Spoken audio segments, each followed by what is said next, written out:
I'm going to grab it. Share that link. Share it good. Chad seems to be the only one that cares about what night we do the pod on. I know. He's always got something to say. He's acting like he can even get Wi-Fi good enough to watch it. That's what I'm saying. He's a big podcast critic, that guy. Yeah. Freaking guy wasn't even able to stay on the podcast. The nerve. He's probably relying on us for the recaps because he wasn't down there. Well, he wasn't down there, so his team's out. So right. The link isn't coming up. See, that's what other people have been saying. There we go. You got it? Yeah. We're back. We are back. To answer your question, my fantasy draft, it went pretty well. I didn't love my spot. My keepers were trash, but I did well. What spot did you have? Second, but it's 2 QBs, and I can't really take a QB that early. And then by the time it comes back around to me, I think it was okay. Yeah, I got another one tonight at 8. So that's a fresh redraft. No keepers. So hopefully I'll have a better draft in that one. But how's your Labor Day weekend? It was good, but I don't know if you can see it.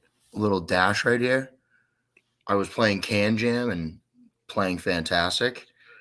And but one of them ricocheted off the can and hit me right in the face, and I was bleeding for like an hour. Wow. Yeah. War stories. That's a rare Can Jam injury, I feel like. Yeah, no kidding. The ricochet, because you were trying to probably bat it in, right? Right. Or were you on defense? No, I was trying to bat it in. Okay. And when I was down low for it, I was trying to time it so I could smack it right on top, and it just caught the front of the can and ripped me right in the face. Yikes. That's tough. Yep. That's tough. Classic. Is that gonna keep you out of the games tomorrow, you think? Or you think you can play through that? No, I might have to take a night off. It's probably smart. Yeah, you gotta rest up. You don't want to go into it injured. Yeah, you don't want to play injured. We might have somebody playing injured. We'll get to that though. But should we dive in? Yeah, we dive in. Let's go. Let's do it. So welcome everyone, Merrimack Minute. Apologies that we weren't on over the weekend. I don't think anybody was trying to watch us on Labor Day weekend. So this seems to be the right spot for us to do it. No labor on Labor Day weekend. Exactly. I was not in any state to be podcasting on Sunday night. So welcome. We got only one game this week, which is kind of tough. I feel like last week with the toilet bowl and then Wednesday being the first night of games, a lot of buzz, a lot of excitement. It's tough to have a Monday off and only get one game the next week. Yeah, I totally agree. But it'll be nice. Garstang was giving him shit saying, going live for the minute just in time to forget everything that happened last week. But I think it'll be good because we actually have time to preview games, go over what it said, and then think of what tomorrow's going to be like. Yeah, I mean, well, the one thing we have that we don't usually have is streams of 3 out of the 4 of these games. Yeah. So I did go back. I watched a couple of them over the course of when I was dying on Sunday in my bed. Watched a couple of them, and so I got a little bit of a reminder of what happened in some of those games. Yeah, I watched them during work. I actually thought they came out great. I mean, let's start there, right? J-Ro, this is his calling. He was born to do that. Yeah, right. And it's just showing through right away. Oh, it's crazy. Me and Garst, don't get me wrong, Dustin did a great job during the toilet bowl, doing the PA and stuff like that. He's really good at it too. J-Ro's ability, and Garstang, you already brought up Garstang, but Garstang and I were up for the 7:30 and the 8:30 game. We were doing the scoreboard and the score book, the official book. And after Garstang was like, dude, J-Ro needs a raise for what I was like, dude, he's doing this for free. And he was like, it's impressive how he's able to go from the PA to the mic on the stream and be able to not say anything on a hot mic. I was worried up there the whole time that I was going to say something stupid. And J-Ro was just wheeling and dealing. He doesn't miss a beat. But then also when he does say something stupid or whatever, he just plays into it. It's he meant to say it. Like when you think about it, the percentage of dumb things that he says is not that high because he says like he was talking the entire, what was that, 4 hours? And he didn't really say anything dumb as far as I know. Literally the whole entire time. Yeah. Yeah. But like I said, didn't miss a beat. That is such a great like thing for us for the playoffs. I feel like is having the PA and the game streamed. I know I had a couple guys that were hurt and weren't able to make it down. They were able to watch us live. It's awesome. I mean, I can't say it enough. It's great. Yeah, I think it's awesome for the league. And like, for instance, people like Chad that are probably just like, he might make another game or two down there, but at least he'll still be involved by watching that. Right. And like for other people that are like new to the league and now like they go and just talk about it to people like, wait, you guys stream your games? Like you have a guy that's like podcasting your game. It's pretty funny. Well, and there's a little mystery to it, right? Because you have to be in the league and in the Facebook group to watch those. Like those aren't just going on regular Facebook as far as I know. No, right. So pretty awesome. J-Ro's doing a heck of a job. It's actually, he's probably pumped it's a 1-game week. The rest of us are like, damn, we want more games. But he's probably pumped it's just Wednesday. I don't even know if he's going to be down there tomorrow. I imagine he will be. It wouldn't be the same at this point without him. Yeah, I don't think he's going to miss it now. I think he's fully invested. Yeah, but let's jump into those games from Monday, last Wednesday night. Couple surprises, I would say. One big surprise for sure. But yeah, let's just jump into it. So I'm going to go ahead and share the website. So we might need a little bit of help to the people that are listening live. We might need a little help with that VFW VIP game. Do we have people in here right now? It says we got about 5. I don't totally trust that number. So if anybody from that VIP VFW game can give us a little bit of insight in the comments, that would be much appreciated. I'll tell you what I've heard, and I think we just talked about it a little bit. Sounds like VIP was up 5-2 in the first. And then VFW at some point during the game had a huge inning, went up by 7 or 8 and didn't really look back. I don't know if you heard anything different. Yeah, so as I was mentioning, like the only person I was able to catch a recap from was Cooch, and he was just saying that, you know, they were able to like weather the storm with the top of their order against VFW, but they like just could not get the bottom half out. Like they were able to continue the lineup moving, rolling it over, etc. And they kind of just took it away from them from there. Gotcha. And I know in our preview episode, we talked about, you know, who's going to pitch. I'm pretty sure it was Benny that pitched, right? Yeah, I believe it was Benny. And held VIP to 14, a team that, you know, usually scores 20 a game. Right.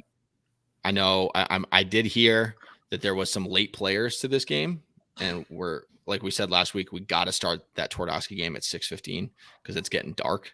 Like right now outside, it's a little dark. It's also been rainy and stuff all day. Yeah, I was going to say today's a little different, but I don't think that game started till about 6:25. So I imagine, you know, it was pretty dark by the end of that game. Yeah. But we just got to get through one more there. I mean, I was thinking about it too, though. Like now that, you know, VFW is going with just their 10, etc. I mean, their 3 outfielders are really good. Like, but we said that last week. I'm pretty sure like their outfield is locked in, like very good outfield. So even like I feel like with that smaller field, it's like almost like a no-fly zone. Like it has to be like a perfect line drive. You're not really going to get away with many mistakes out there that they can't get to, etc. Yeah. So that definitely has to help them. Yep, definitely. All right, so I feel like I could count on him. I haven't talked to him at the field before. I'm going to do that soon. Great contributor. He always is helping us out here. So they're down 8-3 or something after the second. Played good defense. Yeah, and by 7:20, I imagine it was pretty dark. Luckily, we got a lot of pearls, so we're throwing in the yellow ones. But thanks for the help there, Danny. So I mean, VIP's got to bounce back. They got the 8:30 tomorrow night. Haven't heard any intel in terms of who might be there, who might not be there. Let's assume both teams are going to be full strength. That should be a good one at 8:30. I was going to say, yeah, at least VIP's coming back with, it seems like, more firepower this week. So yep, I know they were missing Cody in that game. He should be back. I don't know, unless he stayed in Canaan to do some extra camping. I know he's a big camping guy. But we'll see. Maybe he'll be back at the Tell. Maybe he won't. we'll see. The world may never know. We will never know until we watch tomorrow. the streams. Yeah. So let's go on to the 6:30 game. The Buckley boys. We chose the best week of the year to have our best week of the year. After that dominant performance by us on Monday in the toilet bowl, we bounced back. The game was a lot tighter than that score shows, but we got the 19-9 win over Monahan. What did you see before I do my little recap? I felt like it might have been tighter, but the energy on the field and around the field didn't seem like the game was that close. Like I think I was on the Monahan side, and it just never really felt like they had a ton of life going for them. So I don't know. Maybe that's why I didn't realize it was like close at all at some point, because I thought you guys were just winning and kind of just held it the whole time. That's the energy I felt. So this was an emotional roller coaster. This game, yeah, I could see that. Full on emotional roller coaster. I said this, I think, in the last 2 episodes. I said that I didn't hate being the away team in some of these games to try to get out to an early lead. I think we scored 4 in the first. We didn't use our home runs well. Hand up, that's me. I need to be better with that. But we didn't hit our home runs very well, but we scored 4 with no outs in the first, and then I don't think we scored again in the first. So we were up like 4-0 after 1. They scored 1 in the second, and then we scored 3. So we're up 7-1. And it just feels like, we get a goose egg here and we break this thing wide open. We made some errors in that top of the 3rd inning and kind of let them back in. Came back out, only scored 1. I think it was a solo. So then we were up 8-5 going to the top of the 4th. And that's when we got the leadoff guy, and the next guy hits a soft liner to right. It was Coot that hit it. Kind of one of those awkward tweeners, and Teddy went in, thought he was going to go for it, tried to hold up at the last second. Done. You could see the reaction of the people on the field. Very clearly messed his knee up. So that was really tough for us at that point in the game, where guy on third, 1 out, Teddy just tore his ACL, came off the field. We had to make some changes. They ended up going in with the lead. We were down 9-8 in that game. We came out, we scored 3. And see, I definitely didn't even realize that. And I think maybe because of the focus of Teddy just going down, etc., I didn't notice that all happened. Yeah, it was brutal. Again, we were down 9-8 after Teddy was out. And we went from super, super high off the toilet bowl and, going the first 3 innings of that game to all of a sudden it's like, oh boy, because Teddy's obviously a huge part of our team and he's laying on the bleachers with an ice pack on. But next man up, we battled back. We scored the next inning. And then I think we were up 11-9 going to the top of the 7th, and we put up an 8 spot. And then that was when we started rolling. Yeah, that's just a huge, huge 7th inning for us. Especially to watch a teammate go down and then still respond with that. That's big. I want to say we were out of home runs at that point, and it was just base hit. The other huge thing for us in this game, Hartson. Yeah, he's been lights out. He's been lights out for you guys the last couple of games. He didn't walk a single batter on Wednesday night. Super impressive. That's hard enough to do in softball as it is. Doing it against TA's team, very, very difficult, because he's preaching, let's go boys, you got to take walks, got to get on base anyway. His team always takes walks, especially the bottom of the order, and Hartson just no walks. Unbelievable. Yeah, right. Like if you start walking Monahan, you're feeding right into their game plan. For sure 100%. So and I think too, Monahan's been at their best when they got the bench live, they're playing the music. And I think that's another thing too, is I don't know if they had that going, which, you know what I mean? I wonder why the energy wasn't the same. I did tell them, because, J-Ro was doing the PA. I requested no Avicii during the game from J-Ro, because I know that gets those boys hyped up. Wow. So you just took the wind right out of their sails from the start. They could have put it on in their dugout if they wanted to. But no, I think you're right. It just, nobody gets excited when somebody gets hurt. But at that point in the game, it really felt like, okay, they could put us away if they, and Tommy was striking people out, snapping people off. He was pitching great, playing great. We were just able to string a bunch of hits together to get that win. Huge win. Obviously sucks for us that Teddy is not going to be full strength the rest of the way. he says he's going to be able to hit and play. We'll see how he hits tomorrow in BP, but definitely a tough loss for us, especially the way, I mean, team vibes are still through the roof. Like we're still going to go out there and do whatever we can, but really tough blow when it felt like everything was kind of going our way that Absolutely. week. I mean, if it's one thing that's positive to go off of, I mean, Josh Lee still smashed for the torn ACL this year. For sure. So For sure. Don't get Teddy started on that though. Different knees, different swings. yeah, he's going to get real mechanical with you on that. We get it. But immediately the Josh Lee comparison started as soon as Teddy was walking around the field on Wednesday night. It was like, oh, okay, so Josh Lee, you're going to just do that, right? You're going to play middle and dive and hit home runs, right? Yeah. Yeah, that's it. Simple game. Simple game. So that one's absolutely not over. Monahan, like you said, they didn't seem to be hyped up. If they come out hyped up, and they're the away team now in the next game, this series is far from over.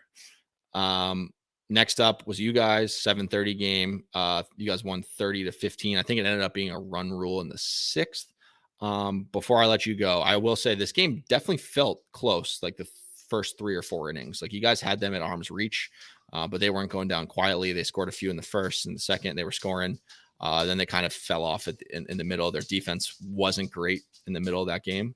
And you guys took advantage and made them pay for their mistakes. I don't know how you would characterize this game. Yeah, no, that is exactly like how it went. And we were doing our part by consistently putting up our 4 to 6 runs an inning. Like we knew what we needed to score, we knew we needed to do that, but they were like coming close to matching us almost every time. But it kind of felt like, it was like, they scored a good chunk. We came back and matched it plus some. And then they scored a good chunk. And then we came back and matched it plus some. And I almost feel like they were fighting. But it was like we're doing enough that by that middle point of the game, like on their mistakes, it was like that was like deflating. You know what I mean? Because it almost felt like their energy was fire, like almost probably higher than ours. And then it was just like enough. We did enough to kind of like take the wind out of their sails and be able to like carry us to a win, because the score, same thing as like you were saying, our score does not show what that game was actually like. I don't think. Yeah, it was definitely a pretty good battle. I think you're spot on. You had to expect that after that toilet bowl win, they were all hyped up. They were going to come out fighting. They did. They scored, I think 4. They scored 4 in the first. I know there was a big play in that game. I don't think it determined the game whatsoever, but Caven led off with a single, and then Snacks came up and beautiful swing down the right field line.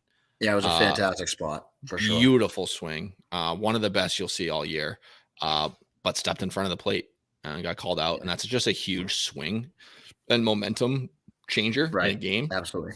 Yeah. But they're going to keep battling. That one thing you can count on is that team not giving up. And if you guys keep hitting like that, taking advantage of mistakes, and once HUD comes back, wherever HUD has been, meme camp or something like that. But once he comes back, you guys are dangerous. I think. I mean, but it's going to be interesting too, because they get Gio back, right? So we're adding 2 power sticks to our lineup, each of us. Yeah, that's true. Speaking of power sticks, how much have you already heard about the Ryan Heyman's draft stock for next year? I'm getting it every single time people watch him play. Like he hit some absolute bombs. Smoked. Yeah. I mean, the kid is just, you couldn't ask for a better kid in general. He's just quiet, super nice, like positive. He comes in, he just wants to play hard.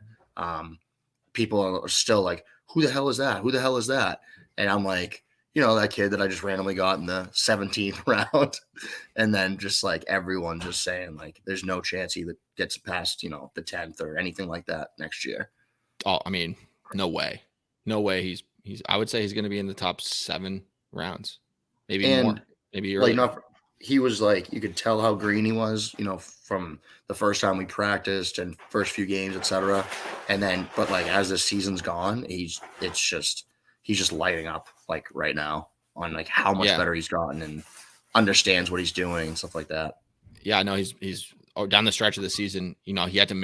He barely made enough for playoffs, right? But in those games that he made, he was hitting home runs. He was making unreal defensive plays. You got yourself a steal there.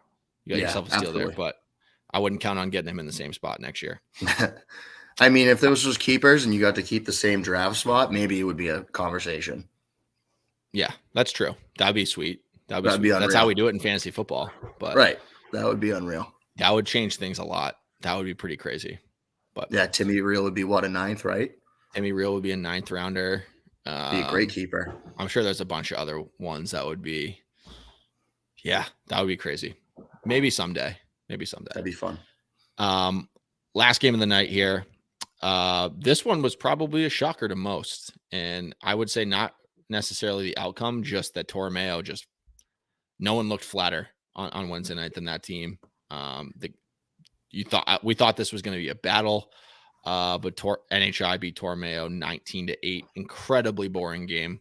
What were your thoughts on this one?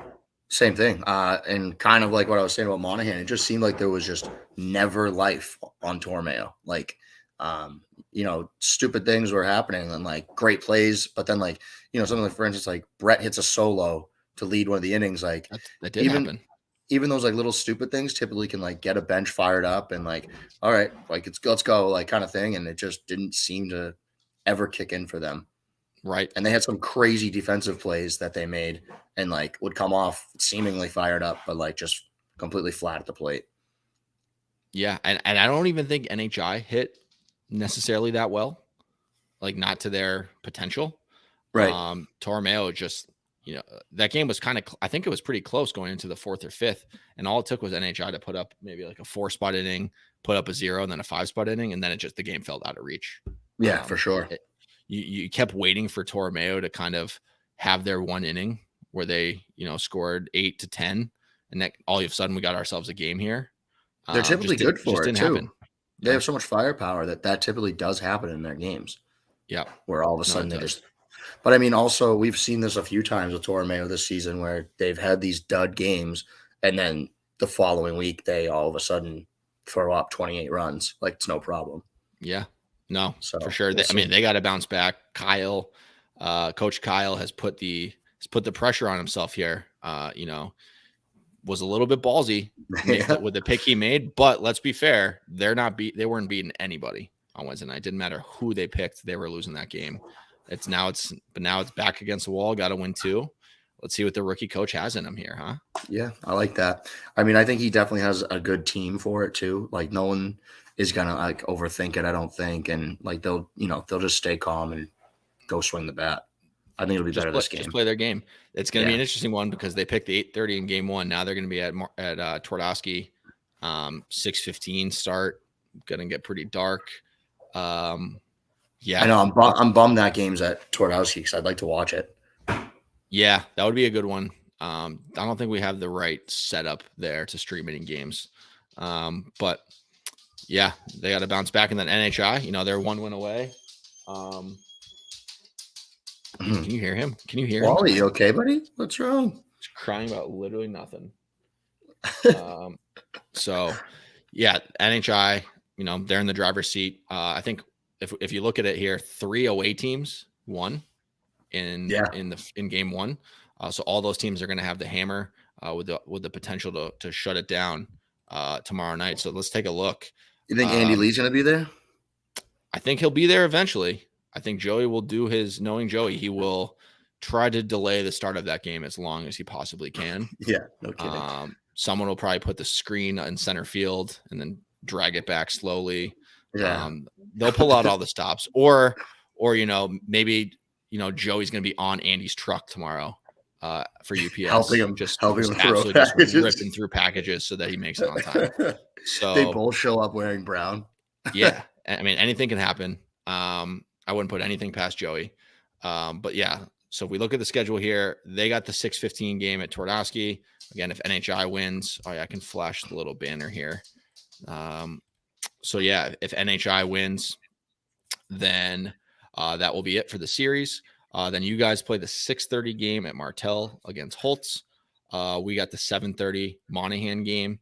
And then VIP plays VFW at 8:30. So before we pick these games, which one of these games do you think is going to be the most exciting tomorrow night? I think that if, like right now, I feel like NHI is on a high horse as they should be because how they've, how they just played, they won, whatever. If Torromeo comes out with fire, like they definitely can, I think that game will be wicked exciting to watch tomorrow. Gotcha. I'm excited for that VFW VIP game at 8:30. I think we didn't see any of game one, but that's a good matchup for 8:30. I feel like every time I've seen VIP play at 8:30, they get a little chirpy like that. Yeah, Chirpy that's just what they like sound that. like. That's what they sound Doing like. While he's doing his best TV impression right now. All right, relax. So yeah, I think that's the one I'm most excited to see. So let's go ahead and they'll do some have picks. everybody, so that'll be fun. Yeah, let's do some picks. So we got the Twardowski game. Who you got in that one? Well, I said that I had NHI and Tormeo going 3, so I'm going Tormeo tomorrow night. I think they're going to come right out and put up a few runs. You got Tormeo extending the series. I'm going to ride with that too. I do think that Tormeo team's too good to not put up a fight here. So, you're begging them to go 3 anyways. No, I'm not. I think one of these series will go 3. So, all right, we both got Tormeo there. Next game, I think we both are going to be on the same side here. I think again they could put up a fight, but I have a feeling you guys are going to take care of business here. Yeah, I think we'll finish it up tomorrow night. Not to take it away from them, I'm sure it'll still be a good game, but I think adding HUD is going to be huge for us. I think same thing for Gio on that side of things, but I think that we'll be able to handle it no problem. Yeah, I agree. 7:30 game I think should be a good one. We need to win this one. Can't give that team life and can't get them into a game 3 because anything can happen in a game 3. Yes, we are missing Venuti, who's been a very good player for us all playoffs. And Teddy, I have no idea what capacity we will have him in tomorrow. But I think the team's playing really well. We're feeling great. Everyone's excited. People have been texting all weekend. Is it Wednesday yet? We're hyped up. I think we're just going to next man up, and I think we're going to take care of business tomorrow night. I would say, are you getting Buckley back for tomorrow? Buckley should be back tomorrow. I know he was hurt last week. He got hurt at work last week, but he should be good to be back tomorrow. Well, that helps. Huge. Yep. It's going to be a different defensive look for us. Definitely a different defensive look. But I think if Hartson pitches how he has been, it's going to be enough to get it for you guys tomorrow night. Okay. So is that your pick? Yep. All right.